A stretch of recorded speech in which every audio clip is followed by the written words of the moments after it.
We're on.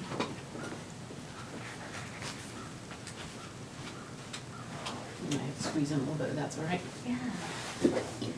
Hi, students. I'm here today with Ms. Nicole Worley, and I described to you that we would have a chance to see her on a recording, so I'm really glad we're doing that. And she's the operations coordinator for the adult basic ed program at Sandhills, and sometimes they just call it the ABE program. And so we're just going to have a talk about the population that she serves, or that her staff serve, and I may try to ask her some questions too about her work as they occur to me. And so we'll just get started. So welcome and thanks for doing this. I really appreciate it. Thank you. So can you describe, Nicole, the kind of person who gets served in adult basic ed and the beginning level, which for us in our class, you guys, would be the students who have very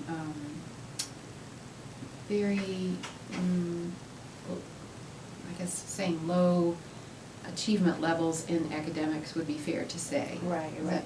Typically, and there's always exceptions, but I could say typically the students in our beginning level ABE have intellectual disabilities. And that's because, number one, they're adults. They are adults.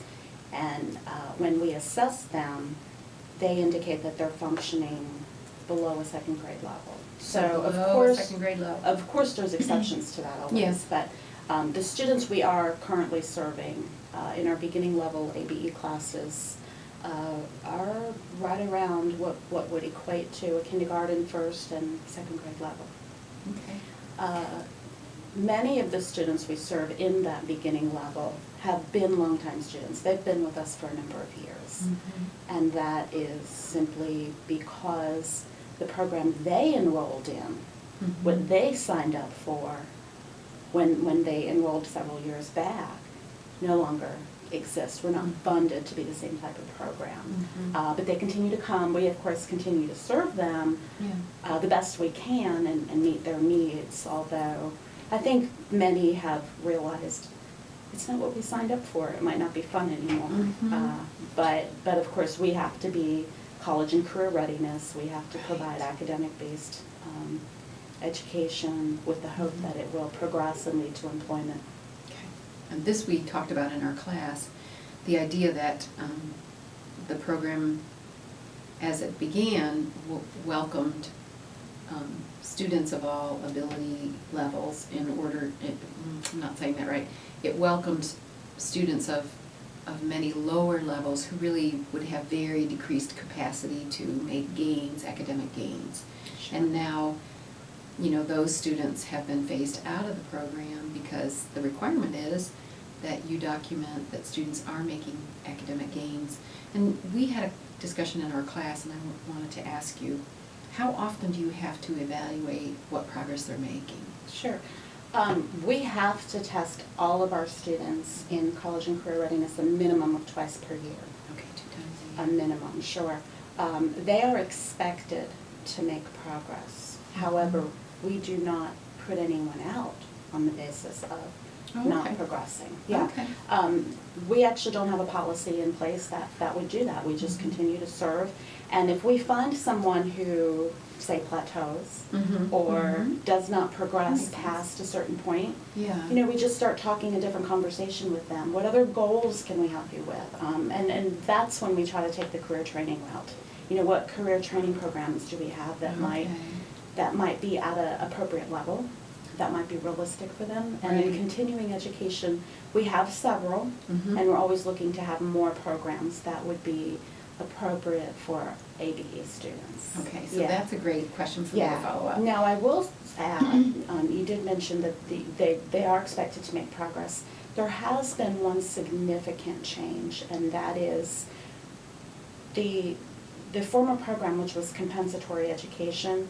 The single requirement for that program was that they had a documented intellectual disability, and they had to show proof of that documentation of that disability in order to enroll in our program. Since that has changed entirely, We serve people in ABE with and without a disability. We just simply place them based on their level, So not now it's based a on their level disability. program. Absolutely. So can you describe like level, so Sure. that students have that perspective? Sure. Okay. Beginning level, there's actually two beginning levels that I refer to. One is about pre-K to first grade level. Beginning level 2 is about second and third grade. It may border on about third grade level, second and third grade. Intermediate ABE starts at about the fourth grade level, and it goes till about fourth, fifth. Wow. Advanced ABE might be seventh and eighth. Wow. Because again, adult basic ed, ABE, is anyone functioning under the high school level. Under the high school level is the overall Right. mission of the program, Right. kind of, in Right. terms of who they serve. Right. Okay. ABE is any student functioning below the high school level. And then, like I said, we did place them based on level within that program. Right. Beginning, intermediate, or high. So they're kind of sorted. Sure. So when to present credentials, is it just that they would bring their high school testing? Or let's say there was a person who aged out of the high school Right. environment, which is still 21, the age Yes. of 21? Okay. And so what kind of documentation does somebody? In the past, they had When to they had bring to a bring it. psychological. Okay. Sometimes their IEP from IEP. school would at least Okay. contain, enough to satisfy our requirements. Okay. Whereas now, of course, we don't ask about disability. It's just like anywhere else in the college. A student would have to self-disclose and make a request if they needed a special accommodation. Okay. So we actually don't ask for or hold documents like that anymore. Wow. Yeah. Completely gone. Yeah. Okay. Okay. Well, that's important for us to understand. Right. So, can you talk about with us what you notice about adults who might be functioning at the pre-K to K level, which would be your level, or beginning level, Mhm, excuse mhm. me, yeah. What are they like? Oh, well, delightful. Yeah, There's they have no great one that doesn't personality. enjoy them. Sure, Mhm. great personality and very adaptable. I think they've, it goes both ways. Mhm. As rigid as many of our students are, and they Mhm. need their predictable schedule and so forth. Mhm. They've adapted this far in life in a great way. So Right. they're fun, full of personality. Mhm. Many of the ones, if not all of the ones we serve, like I said, enrolled in the old program. So they come to school for the social component. They come to school to see their friends. They come to Right. school because, well, at least it used to be fun. We used to do more than math and reading and Right. talk about career skills. But because the material is, of course, presented as best it can be at their level, and they're Mhm. still with their peers, Mhm. I know they still enjoy coming. They enjoy this, being in this college environment. It's not a segregated environment like some of the Mhm. alternatives might be, some certain day programs. That's So true. they are in a very public and integrated environment. Well, I've always noticed them through the years, walking over, to the cafeteria. I Mhm. love that they, were able to eat over there at Mhm. tables or surrounded by other people, faculty members and staff and Okay. college students and everybody, and that they weren't self-contained in that classroom. Right. And is that still happening? Because they're placed on level, Yeah. they may be what you consider segregated by default. Okay. They're Yeah. amongst their peers just Yeah. by default. Right. But, they don't But that's stay in the good. same I mean- classroom. Of Right. course, they still go, they have the choice to go to the cafeteria independently Okay. or not, or Okay. they use computer labs, they still Mhm. utilize the library. And so they're still getting around and, Mhm. they're not isolated. So they in get one out and room. about Oh, still, sure. but Okay. not as much as before. But there's this. Right.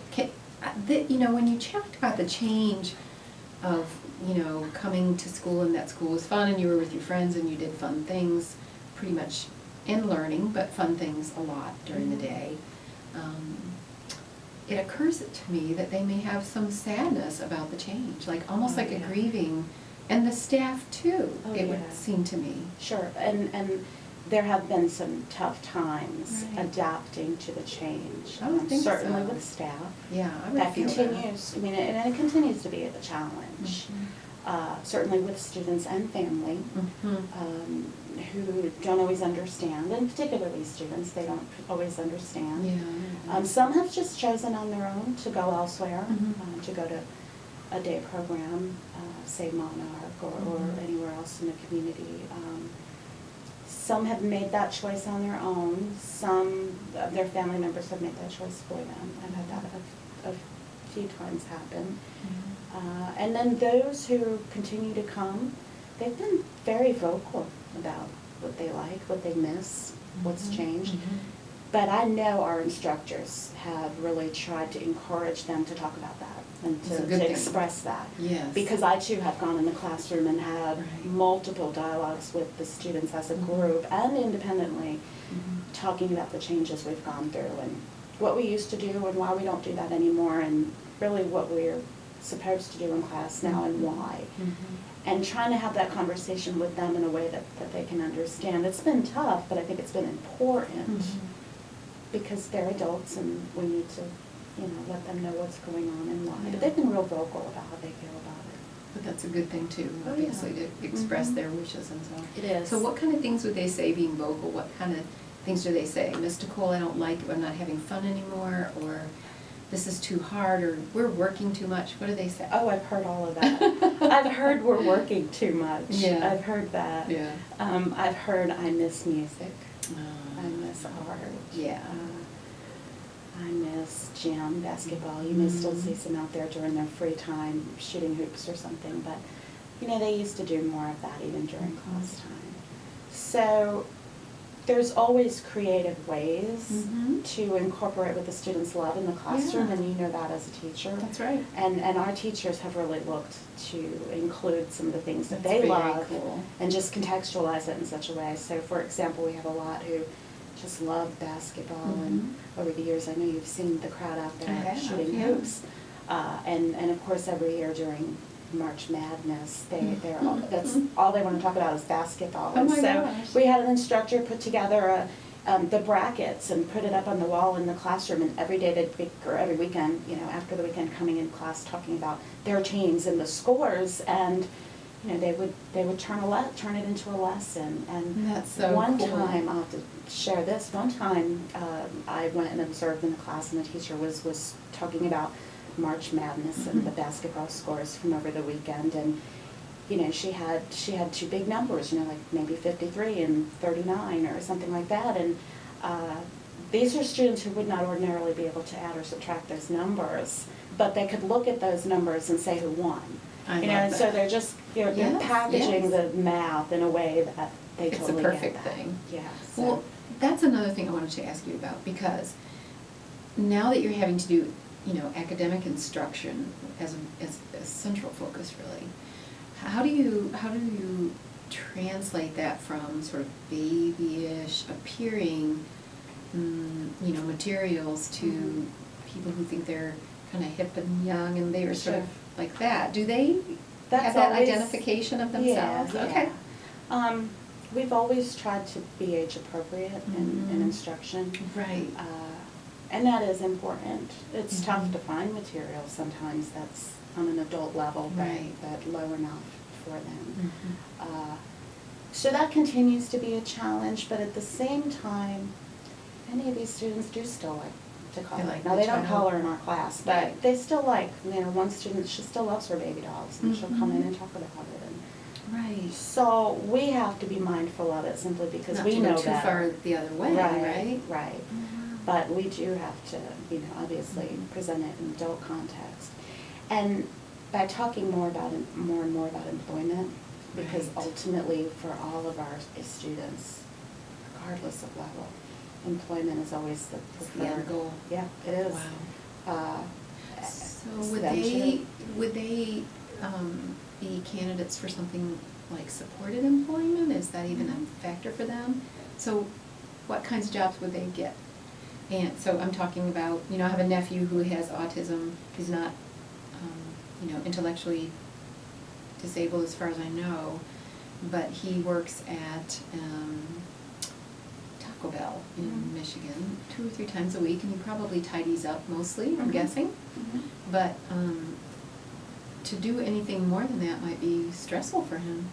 Okay. So I don't know as much about his circumstances, but for your students, would they be kind of similar in that way? Yeah. Okay. Yeah. Repetition, yes. Okay. Repetition in their work. Mhm. But we've had some working, I had at least one who was in that very beginning level that I Mhm. talked about. Mhm. And Wow. he had a job at a wine shop, dusting the shelves and the bottles. Instead That's of awesome. dusting, being there, running the vacuum. And he did have a supportive employment worker with him, I guess a job coach in And the is that beginning. out of Voc Rehab? Does that come through Voc Rehab? Voc Rehab, but Monarch is also Monarch. offers supportive employment. Okay, okay. Yeah. There's others who bag at the grocery Mhm. stores. Okay, and I think I'm familiar with somebody Sure, maybe who does sure. that at the grocery store where Yeah. I am.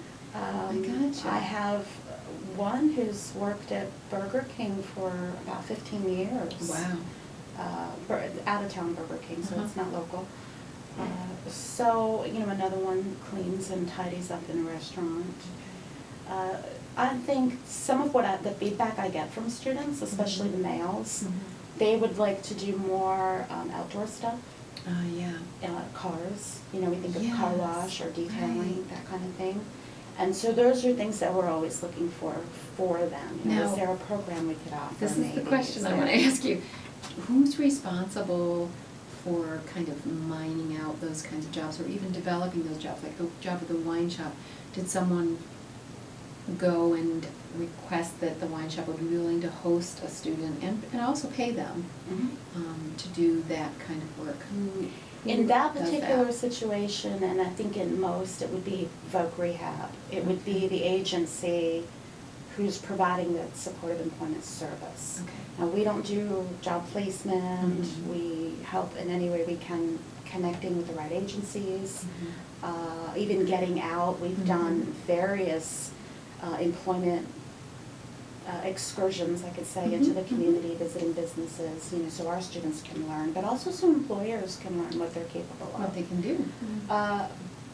But again, part of the challenge that I want to point out is with the individual and their family. It's a change of Talk about mindset. that. Talk about that. It's a newer. Wow, it's huge, isn't it? Yeah.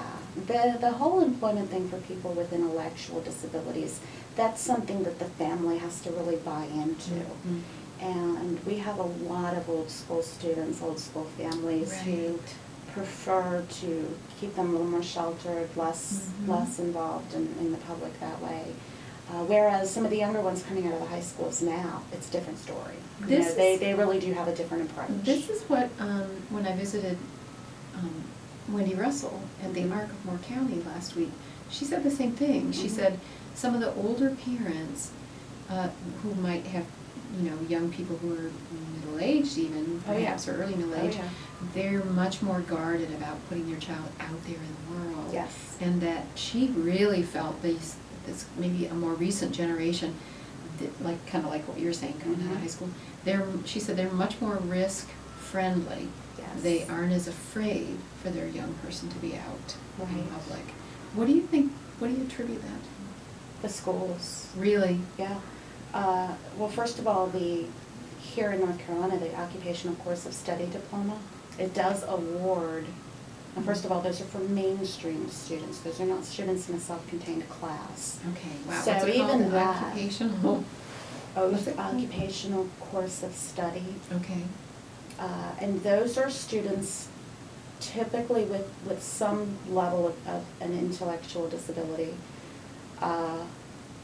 who can be mainstreamed in the public high schools, Okay. but they meet a different set of requirements for graduation. And I those gotcha. are occupational requirements. I gotcha. Not academic requirements. So they still get a North Carolina high school diploma. Hmm. And it's a diploma that they can get a job with. But it doesn't necessarily, in most cases, it doesn't make them college ready, Yeah. because it doesn't have that academic component to make Right. them college ready. Gotcha. It just satisfies the requirement for a high school diploma so they can get a job. And so Right, those right. students, we see a lot of them, and so they're coming through school thinking, get a job, get a job, get a job, which might be a more realistic goal for them than the traditional college route. Right, and so on a system, I'm thinking about this from a systems perspective, this new generation who's been trained for the occupational diploma, you know, their mindset is, I'm being trained to get some work.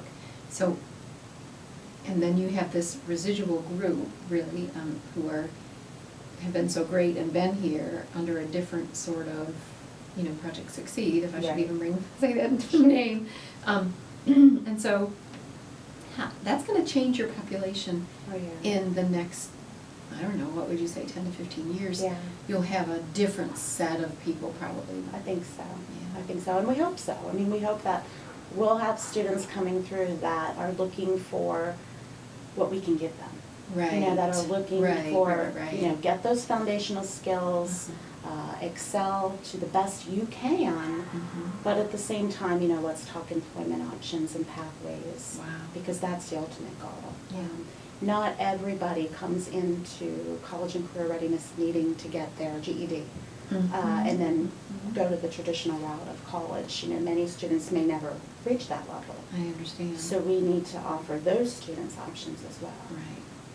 And so hasn't our college developed some of our own training programs for that? I think I've seen some flyers out about being trained for hospitality. Can you talk about that and others that exist? Yeah, well, that particular one, the START Hospitality Program, I started that here, and it's a little slow getting started. We have our second class right now, but it's a small group. We have about 7 enrolled. Cool. I'm hoping little by little it will grow. But the START Hospitality Program, we do offer through continuing education. Okay. It does not require a high school diploma. The curriculum is on about a 6th grade level, but students functioning even a little lower than that can be successful. And I've had students successfully complete it and get their certification from the American Hotel and Lodging Institute. Okay, so was that a package training program that you found to use, or did you have to develop it, Nicole? No, I found that through the American Hotel and Lodging Educational Institute. It's a very entry-level hospitality program. So it exposes the students to all areas of hospitality at the introductory level. So whether it's food service or housekeeping or front desk support, it exposes them to the vocabulary, to the job functions, and to just what's out there. Wow. And they do have to take a final exam at the end, and they do have to pass that exam in order to get their certificate. And I have, you know, so far everybody's been successful in our first group, and we're finishing up our second group now. And so that gives them a credential, and it's all about an industry recognized credential for all of our students. Now, have you had to go out to do much education in terms of the workplace to have them recognize that this is a certificate, it's a credential, these are the kinds of students that we're training? I haven't had to do a lot of that. Or must that be done by this program? Not necessarily you, I should say, but. Well, you know, we've had several business contacts, even large industries like the Resorts of Pinehurst, St. Joseph's, First Help, Moore County Schools. So we've had a lot of large employers in our area already familiar with our previous program, the Succeed program, and individuals who, even at that time, may have been interested in employment. And now that we've evolved, you know, we've tried to keep the community aware of what's going on. And several of these representatives have worked with us in the past at job fairs. They've allowed us or invited us to visit their facilities. You know, we had a START group go and tour the Resorts of Pinehurst and look at the entry-level jobs available. We're working with the same type of tour and visit with St. Joseph's. So I think there's employers out there who are very open to hiring our students, and so some of our students very interested in employment, but not many. Well, and I'm just thinking about this as you're talking about it, like, then they would have to leave their buddies in the classroom. And I'm assuming that transportation is also an Sure. issue for them. So, Always.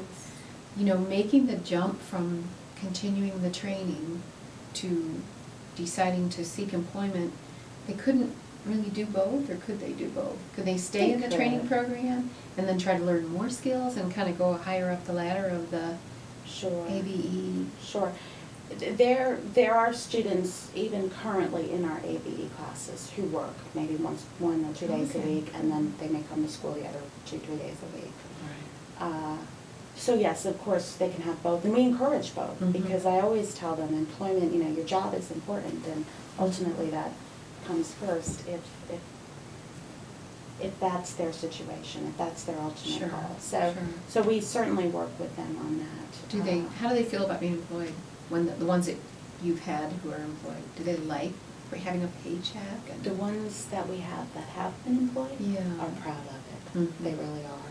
And it's neat for the others to see. Mhm.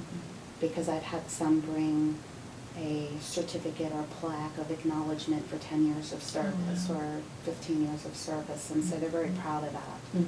And will bring it and show it to their peers, and so that's a very neat cool. thing. There is an North Carolina organization called the North Carolina Council on Developmental Disabilities, I believe, and it's an acronym you can look up, but I believe it stands for North Carolina Council on Developmental Disabilities. I can send you the link if, Thanks. if I find it.